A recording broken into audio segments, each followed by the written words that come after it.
I never imagined I'd be here, typing this out for the world to see, but maybe putting it into words will help me make sense of it all. My name's Jack, and I'm 37. My wife, Emily, is 35.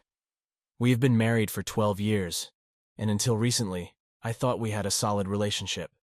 Sure, we had our ups and downs like any couple, but I believed in us. We have two beautiful children, Olivia and Noah, who are the center of our world. At least, that's what I thought, until everything started to fall apart. Emily and I met in college. She was studying culinary arts, and I was knee-deep in business management courses. We bonded over late-night study sessions and shared dreams of the future. After graduation, Emily pursued her passion and became a chef, while I climbed the corporate ladder in a marketing firm.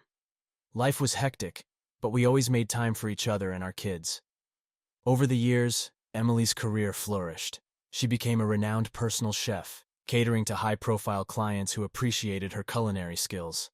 I was proud of her, but her success meant she was often away from home, working long hours. I didn't mind. I figured it was part of the deal. But lately things started feeling different. There was a distance between us that I couldn't ignore, and I began to notice small changes that set off alarm bells in my mind. It began with her phone. Emily had always been open about her messages and calls, but she started to keep her phone close, always password protected and facing down. Then there were the late-night texts and the constant notifications. When I asked her about it, she brushed it off, saying it was just work-related. I wanted to believe her, but a nagging feeling in my gut told me otherwise. Our conversations grew shorter, more superficial. Emily seemed distracted, often lost in her thoughts. The intimacy we once shared became rare, and when we did make love, it felt like she was a million miles away. I tried to ignore it, convincing myself it was just a rough patch, but the doubts gnawed at me. One night, while scrolling through social media, I stumbled upon a photo that made my heart sink. Emily was tagged in a picture at a party I knew nothing about, standing a little too close to a man I didn't recognize. He was handsome, fit, and from the looks of it, quite a bit younger than her. My mind raced with possibilities, but I couldn't bring myself to confront her without concrete evidence. I started paying closer attention to her behavior. Emily began dressing up more, spending extra time on her appearance before heading out. She claimed it was for her clients, but I couldn't shake the feeling that there was more to it. She started working out religiously, something she hadn't been keen on before. Our weekends, once filled with family outings and lazy mornings, became times when she was catching up on work or meeting clients. The tipping point came when she hired a new personal chef, David. He was in his late 20s, fresh out of culinary school, and eager to prove himself. Emily sang his praises, saying he was incredibly talented and a great addition to her team. But there was something about the way she talked about him that made my stomach turn. She mentioned him constantly, slipping his name into conversations at the dinner table, praising his innovative ideas and dedication. I met David a few times when he came over for work-related reasons. He seemed polite and professional, but I couldn't shake the feeling that there was something more between him and Emily. I told myself I was being paranoid, that my insecurities were getting the best of me, but every time I saw them together, I couldn't help but notice the lingering glances, the private smiles they shared when they thought no one was looking. I started to feel like an outsider in my own home. Emily and David would spend hours in the kitchen, laughing and chatting while I took care of the kids. I wanted to believe it was all innocent, that my wife was just passionate about her work. But the more I observed, the harder it became to ignore the signs. The emotional distance between us grew, and I felt a storm brewing on the horizon.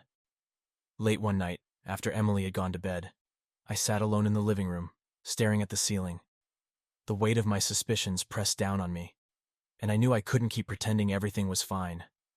I needed to know the truth, no matter how painful it might be. And so, with a heavy heart, I made a decision that would change everything. The decision to dig deeper into Emily's life wasn't an easy one, but the uncertainty was eating me alive.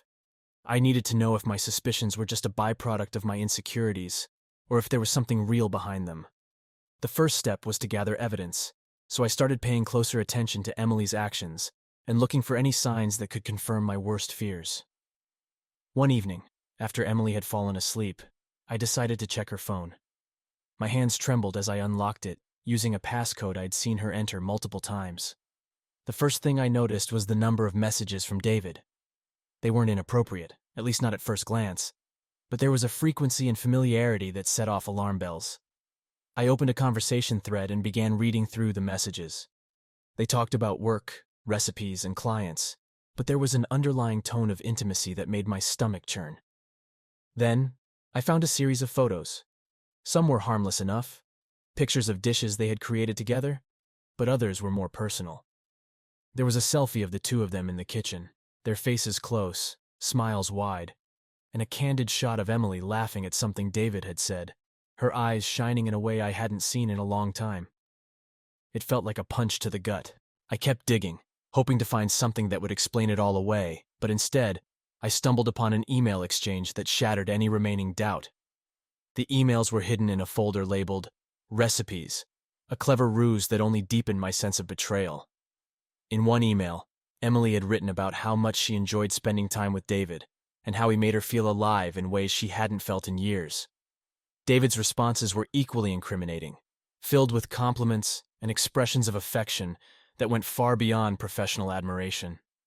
The final blow came when I discovered a reservation confirmation for a weekend getaway. It was for a boutique hotel not far from the city, booked under David's name but with Emily listed as the guest. The dates coincided with one of her work trips. My hands shook as I read the details, my mind reeling from the implications. This was more than just an emotional affair. They had crossed a line, and there was no denying it now. I felt a surge of anger, sadness, and humiliation all at once. My instincts had been right, but the confirmation brought no relief, only a deep, gnawing pain. I spent the rest of the night pacing the living room, trying to process what I had discovered. By morning, I knew I had to confront Emily, but I needed to be calm and collected. I didn't want to give her any opportunity to twist the truth or manipulate the situation. The next evening, after the kids were in bed, I asked Emily to sit down for a talk. She seemed wary, sensing the gravity of the situation. I took a deep breath and began. Emily, I need to ask you something, and I want you to be completely honest with me, I said, my voice steady but my heart pounding. She nodded, her eyes searching mine. Of course, Jack. What is it? I showed her the messages and emails I had found, laying them out on the table between us. Her face paled, and she looked down, unable to meet my gaze. How long has this been going on? I asked, my voice barely above a whisper. Emily's eyes filled with tears. Jack, I didn't mean for this to happen. It started out innocent, just two people working closely together. But then, things changed. I felt a lump in my throat. How long? I repeated, my patience wearing thin. A few months, she admitted, her voice trembling. We never meant to hurt you, Jack. It just happened. The words stung, each one a dagger to my heart. So you admit it? You've been having an affair with David? Emily nodded, tears streaming down her face. Yes, but it wasn't just physical. I felt neglected, Jack. You were always so busy with work, and I felt like I was losing myself. David made me feel seen, appreciated. Her words hit me hard. I knew I had been busy, but I thought I was providing for our family. I never realized how much she felt neglected. But that didn't excuse her actions. You could have talked to me, Emily. We could have worked on this together. Instead, you chose to betray me. She sobbed, covering her face with her hands. I know, and I'm so sorry. I never wanted it to come to this. The room fell silent, the weight of her confession hanging heavily in the air. I felt a mix of anger, sadness, and a deep sense of loss. The woman I loved, the mother of my children, had been unfaithful, and our marriage was now in ruins. I need some time to think, I finally said, standing up. I can't deal with this right now. Emily nodded, still crying, as I walked out of the room, feeling like a part of me had died. The road ahead was uncertain, but one thing was clear. Nothing would ever be the same again. The following days were a blur. I couldn't focus at work, couldn't concentrate on anything other than Emily's betrayal. Every time I looked at her, all I saw was the pain and deceit. I spent hours replaying our conversation, the way she had broken down, the look in her eyes when she admitted to everything. It was like living in a nightmare I couldn't wake up from. I needed clarity, a way to make sense of everything. But more than that, I needed to confront David. He was as much a part of this as Emily. and I couldn't let him get away with what he'd done to my family. One afternoon, I decided to visit the restaurant where he worked. I knew his schedule from the emails I'd found, and I planned my visit accordingly. The restaurant was bustling when I arrived, the kitchen alive with the sounds of sizzling pans and clattering dishes. I waited near the entrance, my heart pounding as I scanned the room for David. It didn't take long to spot him. He was at the center of the action, barking orders to his team, looking every bit the confident young chef. I walked up to him, my anger barely contained. "David," I said, my voice low but firm, "we need to talk." He turned, surprise flickering across his face before he quickly masked it with a neutral expression. "Jack, this isn't the time or place." "No," I interrupted. "It's the perfect time and place. You owe me an explanation." His colleagues started to take notice, their eyes darting between us. David sighed and motioned for me to follow him outside. We stepped into the alley behind the restaurant, the noise of the kitchen replaced by the distant hum of the city. "What do you want to know?" he asked, leaning against the wall, trying to look composed. I took a deep breath, struggling to keep my voice steady. "How could you? You knew she was married. You knew she had a family. Did any of that matter to you?" David looked away, guilt evident in his eyes. "It wasn't supposed to happen this way, Jack. I never meant to hurt anyone." I laughed bitterly. "Well, congratulations. You did. You've torn my family apart." He ran a hand through his hair, frustration etched on his face. Emily was unhappy. She felt neglected. I didn't set out to have an affair, but we connected on a level that she wasn't getting at home. "And that justifies everything?" I demanded. "You think you can just walk into someone's life and take what you want?" David shook his head. "No, it doesn't justify it. But it happened, and we can't change that." I stepped closer, my anger boiling over. "You're damn right we can't change it, but you can stay the hell away from my wife and my family from now on." He nodded, his shoulders slumping. "I will. I'm sorry, Jack. I really am." I wanted to punch him, to unleash all the rage I felt, but I knew it wouldn't change anything. Instead, I turned and walked away, leaving him to grapple with his own guilt. Back home, Emily was waiting for me. She looked as if she hadn't slept in days, her eyes red and swollen. "Jack, where have you been?" "I went to see David," I replied, my voice cold. I needed to hear it from him. She looked down, her hands trembling. "What did he say?" "Does it matter?" I snapped. He confirmed what I already knew. "You both betrayed me." Emily sobbed, covering her face with her hands. "I'm so sorry, Jack. I never meant for it to go this far." "Sorry doesn't fix this, Emily," I said, trying to keep my voice steady. "You should have thought about that before you got involved with him." She reached out to me, but I stepped back, the distance between us growing wider. "I love you, Jack. I never stopped loving you." I shook my head, the words ringing hollow. "If you loved me, you wouldn't have done this." For a moment, we stood there in silence, the weight of her betrayal hanging heavily between us. Finally, I broke the silence. "I need to know everything, Emily. I need to know how long this has been going on, how deep it went. I need the truth." She nodded, wiping her tears. "It started a few months ago, like I said. At first it was just texts and emails. We were working late together, and one thing led to another. It got physical about a month ago." "Where?" I demanded. "Where did it happen?" "In his apartment, after work," she admitted, her voice barely above a whisper. "And once at the hotel." I felt a fresh wave of anger and hurt. "Did you think about me? About the kids? About what this would do to us?" She sobbed harder. "I did, Jack. I hated myself for it, but I couldn't stop. I was so lonely, and he made me feel alive again." I clenched my fists, trying to control my rage. "You could have talked to me, Emily. We could have worked on this together, but you chose to betray me instead." "I know," she whispered. "I know I made the wrong choice, but I want to make things right.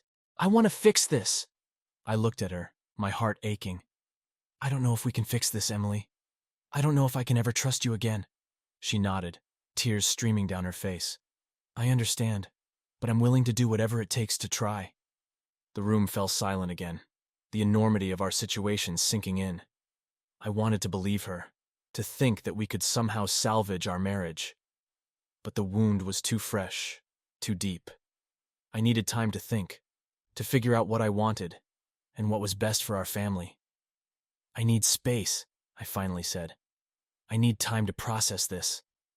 Emily nodded, her eyes filled with pain. Take all the time you need, Jack. I'll be here waiting. And I'm so sorry for everything. I turned and walked out of the room, feeling more lost and alone than ever before. The road ahead was uncertain, and I didn't know if our marriage could survive this betrayal. All I knew was that nothing would ever be the same again. The days that followed were some of the hardest I've ever faced. Every waking moment was consumed by thoughts of Emily and David, replaying their betrayal over and over in my mind. I couldn't escape the images, the conversations, the lies. It was as if my world had been shattered and I was left trying to pick up the pieces. Sleep became elusive. I spent most nights lying awake, staring at the ceiling, my mind racing with questions and doubts. When I did manage to drift off, my dreams were haunted by images of Emily with David, laughing, touching, being intimate. I would wake up in a cold sweat, my heart pounding, and the pain would come rushing back, fresh and raw. During the day, I went through the motions of normalcy for the sake of Olivia and Noah. I took them to school, helped with their homework, and tried to keep things as stable as possible. But the strain was evident, and they could sense that something was wrong. Olivia, always perceptive, asked me one evening, "Daddy, why are you and Mommy so sad?" I forced a smile, my heart breaking at the sight of her worried eyes. "It's just grown-up stuff, sweetie. But everything will be okay, I promise." I wished I could believe that myself. Every interaction with Emily was fraught with tension. We tried to keep things civil in front of the kids, but the silence between us was deafening.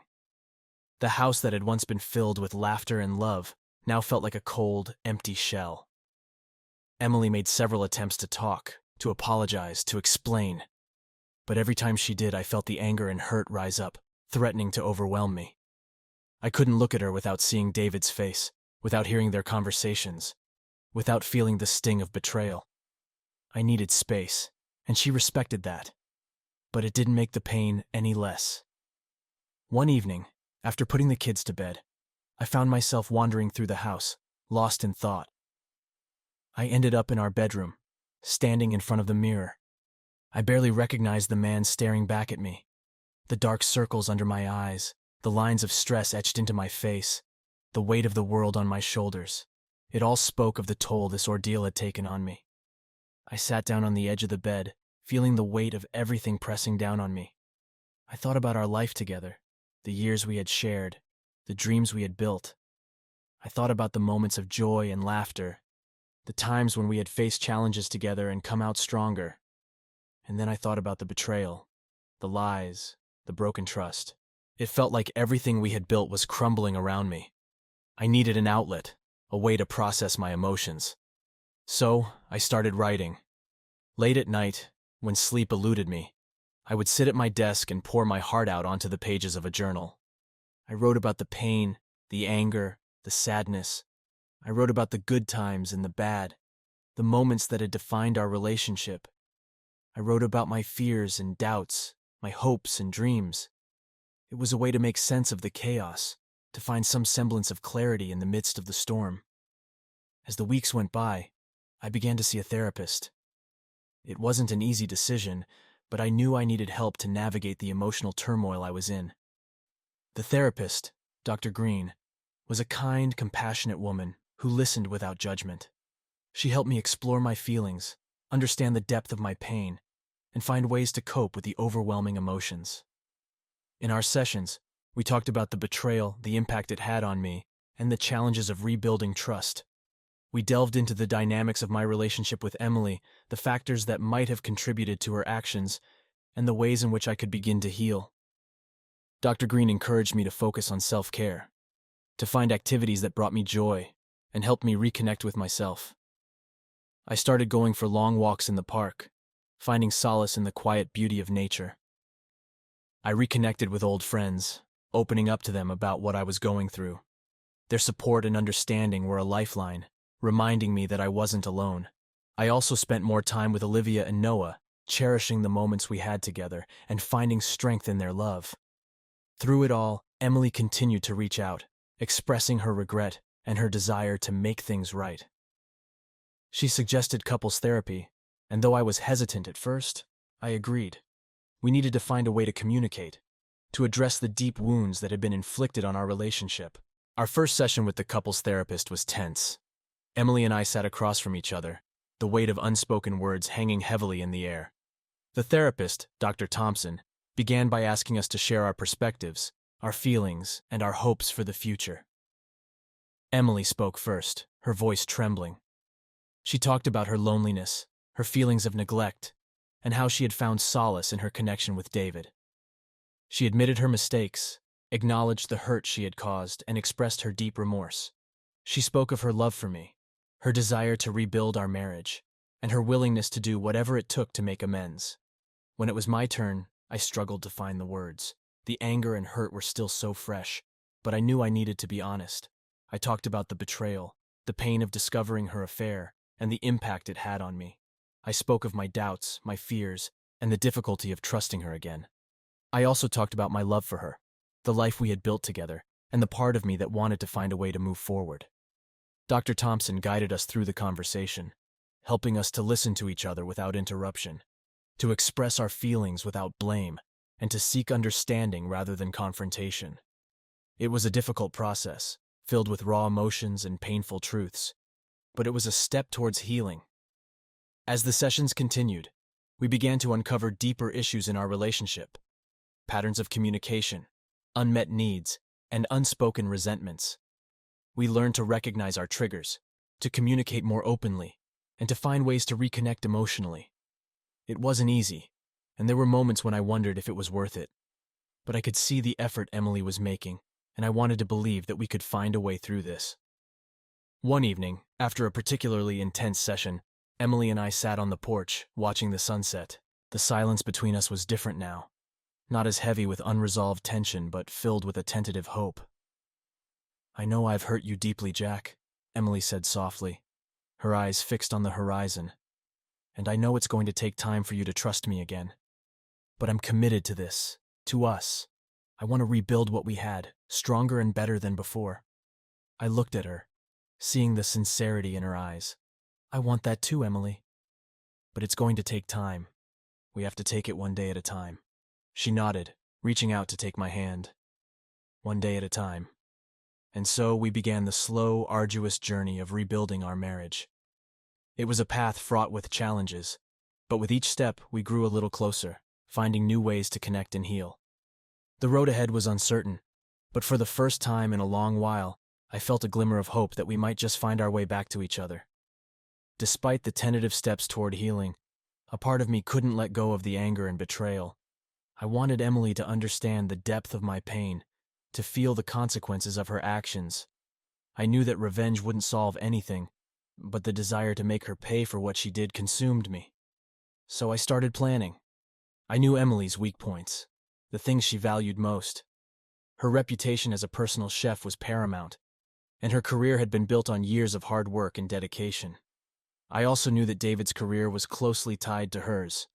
If I could expose their affair to the right people, it would have devastating effects on both of them. The first step was to gather more evidence. I already had incriminating emails and messages, but I needed something undeniable, something that would leave no room for doubt. I started by hiring a private investigator. It felt extreme, but I needed to be thorough. The investigator was discreet and efficient, and within a week, he had gathered enough evidence to confirm my suspicions. He provided me with photos of Emily and David together, clearly more than just colleagues. They were seen entering and leaving hotels, meeting at secluded spots, and spending time together during hours that were supposed to be work-related. It was more than enough to prove their affair beyond a shadow of a doubt. With the evidence in hand, I formulated a plan. Emily had a major event coming up, a high-profile catering gig for a well-known local celebrity. It was the perfect opportunity to strike. I decided to anonymously send the evidence to the event's host, making sure it would reach them just before the event. It was a calculated move, designed to maximize the fallout and ensure that Emily and David couldn't simply sweep it under the rug. The day of the event arrived, and I felt a mix of anticipation and dread. I knew that what I was doing would have severe consequences, not just for Emily and David, but for our family as well. but the pain and anger still clouded my judgment. I couldn't see past my desire for retribution. I sent the package of evidence to the host via courier, timing it perfectly so it would arrive just as the event was getting underway. Then, I waited. It didn't take long for the storm to hit. That evening, Emily came home, her face ashen, her eyes filled with a mixture of fear and despair. She had received a call from the event's host, who had confronted her with the evidence. She tried to deny it at first, but the photos and messages were undeniable. The host had been furious, not only for the betrayal, but for the potential scandal it could bring to their event. "What have you done, Jack?" Emily demanded, her voice shaking with anger and desperation. "I did what I had to do," I replied coldly. "You needed to face the consequences of your actions." Emily collapsed onto the couch, burying her face in her hands. "You've destroyed me. You've destroyed everything." I felt a flicker of satisfaction, but it was quickly overshadowed by a deep sense of guilt. I had wanted revenge, but seeing her like this, so broken, made me question whether it had been worth it. In the days that followed, the fallout from the scandal spread quickly. Emily lost several high-profile clients, and her reputation took a severe hit. David, too, faced the consequences. He was let go from his position at the restaurant, and word of his affair with Emily circulated through the culinary community, making it difficult for him to find work. Emily and I continued with our therapy sessions, but the atmosphere was charged with tension and mistrust. She was furious with me for what I had done, and while I felt justified in my actions, I couldn't ignore the damage it had caused. Our sessions became battlegrounds, with accusations and recriminations flying back and forth. One evening, after a particularly heated session, Emily confronted me in the living room. "How could you do this to me, Jack? To us? I know I hurt you, but this is too much." I looked at her, feeling the weight of my actions. "You betrayed me, Emily. You and David destroyed our marriage. I needed you to understand what that feels like." She shook her head, tears streaming down her face. "But at what cost? We've both lost so much. Our careers, our reputation. And what about the kids? How do we explain this to them?" I sighed, the enormity of the situation pressing down on me. "I don't know, Emily. I don't know how to fix this, but I couldn't just let you get away with it." Emily took a deep breath, trying to compose herself. "I understand your anger, Jack. But if we're going to have any chance of moving forward, we need to find a way to deal with this together. We need to rebuild, not just our marriage, but everything we've lost." Her words struck a chord in me. Despite everything, despite the betrayal and the revenge, there was a part of me that still loved her, that still wanted to find a way through this. But I knew it wouldn't be easy. The next few months were a tumultuous journey of trying to rebuild. We continued our therapy sessions, delving deeper into the issues that had led us to this point. We worked on our communication, learning to express our feelings without lashing out. It was a slow process, filled with setbacks and painful moments, but there were also glimpses of hope. We made a conscious effort to spend more time together as a family, trying to create new memories and strengthen our bonds. Emily and I started working on projects together, finding ways to reconnect through our shared interests. It wasn't a quick fix, but it was a start. The hardest part was regaining trust. Every time Emily left the house, I felt a pang of anxiety, wondering if she would betray me again. And I knew she felt the same way, constantly worrying that I would retaliate further. It took time, patience, and a lot of painful conversations to begin rebuilding that trust. One evening, as we sat on the porch watching the sunset, Emily turned to me and took my hand. "I know it's been a long and difficult journey, Jack, but I want you to know that I'm committed to making this work. I love you, and I want to rebuild our life together." I squeezed her hand, feeling a glimmer of hope. "I love you too, Emily. It's going to take time, but I believe we can get through this, one day at a time." As the sun dipped below the horizon, casting a warm glow over the landscape, I felt a sense of peace. The road ahead was still uncertain, and the scars of betrayal and revenge would take time to heal. But we were taking steps, however small, toward rebuilding our life together. And for the first time in a long while, I felt a cautious optimism that maybe, just maybe, we could find our way back to each other. The journey of rebuilding our marriage was fraught with challenges. The emotional wounds were deep, and the trust that had been shattered took time to mend. Despite our efforts, there were days when the pain and anger threatened to overwhelm us. But we pressed on, determined to find a way through the darkness.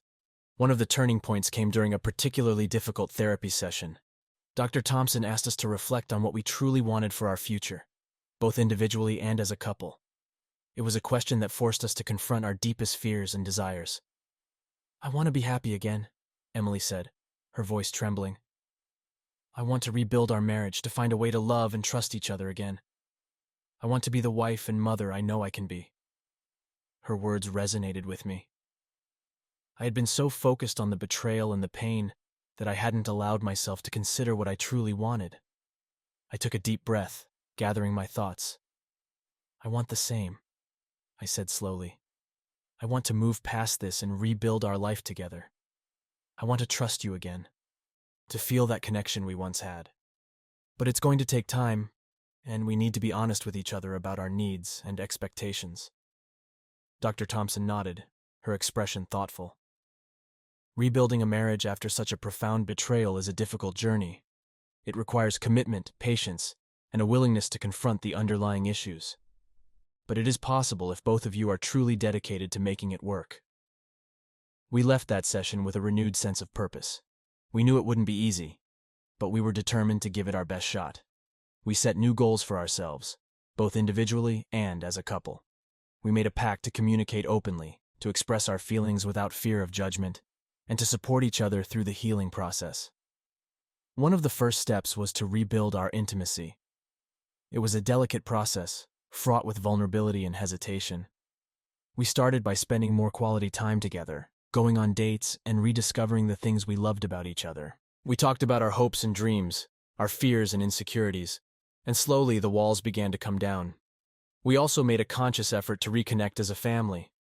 We planned outings with Olivia and Noah, creating new memories and strengthening our bond. We wanted our children to see that despite the challenges, we were committed to our family and to each other. As the months passed, we began to see the fruits of our efforts. The trust that had been shattered was slowly being rebuilt. There were still moments of doubt and insecurity, but they were becoming less frequent. We were learning to lean on each other, to support and uplift each other in ways we hadn't before.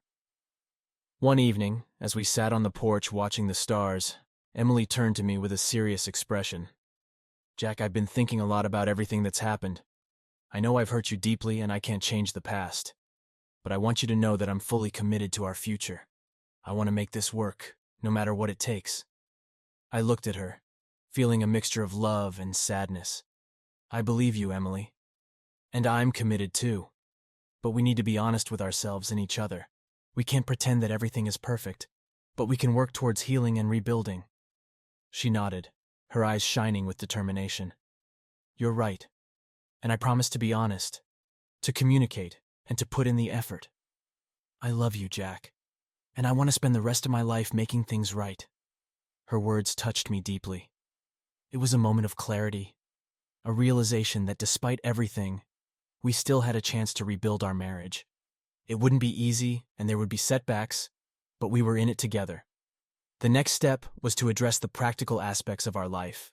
Emily's career had taken a hit due to the scandal, and she was struggling to regain her footing.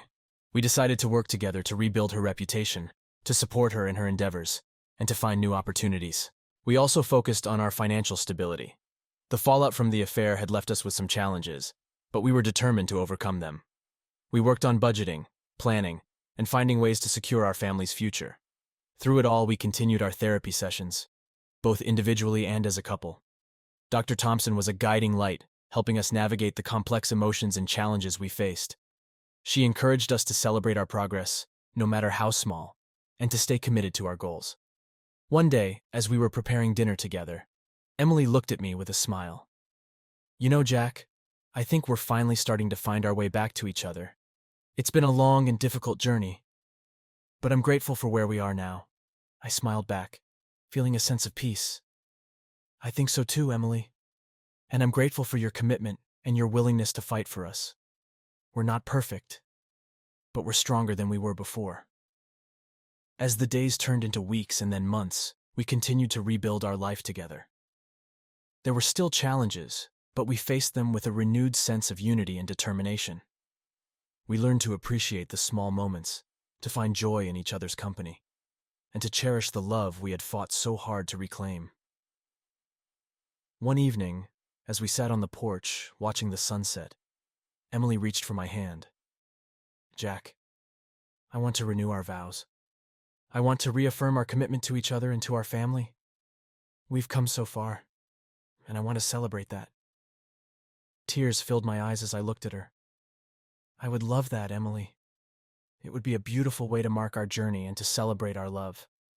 We began planning a small, intimate ceremony, inviting our closest friends and family.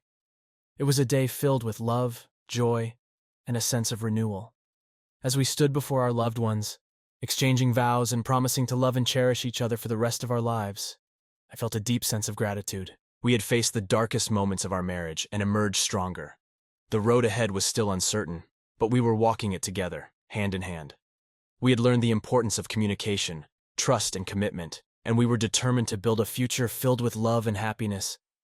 As we danced under the stars that night, surrounded by the people who had supported us through our journey, I felt a profound sense of peace. The scars of betrayal would always be a part of our story, but they were no longer the defining chapter. We had found a way to heal, to forgive, and to rebuild. And in that moment, I knew that we had created something beautiful and enduring, something worth fighting for. Our journey was far from over, but we faced the future with hope and optimism. Together, we had weathered the storm, and together, we would continue to build a life filled with love, trust, and endless possibilities.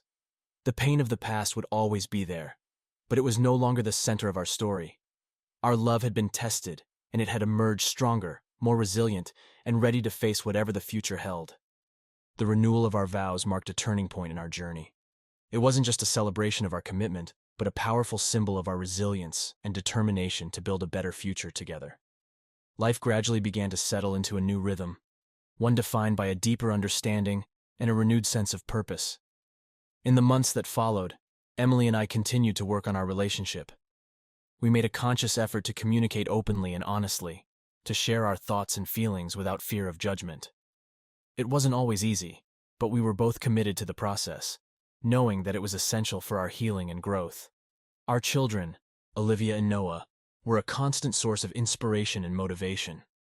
We wanted to create a stable and loving environment for them, and their happiness and well-being became our top priority. We spent more time together as a family, engaging in activities that brought us closer and strengthened our bond. Whether it was a weekend camping trip or a simple game night at home, these moments of togetherness reminded us of what truly mattered. Emily's career slowly began to recover.